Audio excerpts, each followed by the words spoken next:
Do you really know what a fossil is? The most common response to what is a fossil is dinosaur bones. But that is only a small part of the bigger picture.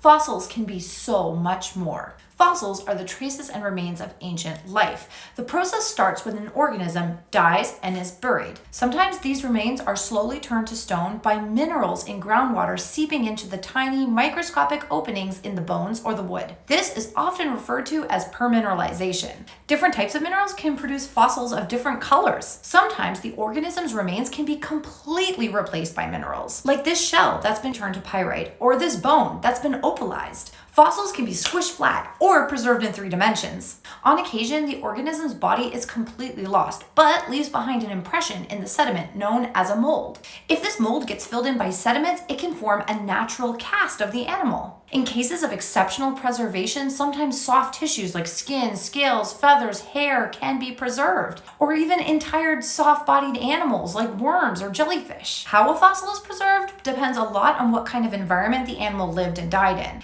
and what kind of sediments covered its body. Finer grained rocks like mudstones sometimes can preserve finer details, like feather or skin impressions. It's important to remember that the process of fossilization does not happen exactly the same way all the time. 2 bones that have been fossilized for the same amount of time may not have the same amount of mineralization. That's why the definition of what makes something a fossil is time-based. To be a fossil, the remains of an organism must be older than 10,000 years old. Anything younger than 10,000 years old is not considered a fossil, or is sometimes referred to as a subfossil. And anything older than 10,000 years old is a fossil even if it's only been minimally altered.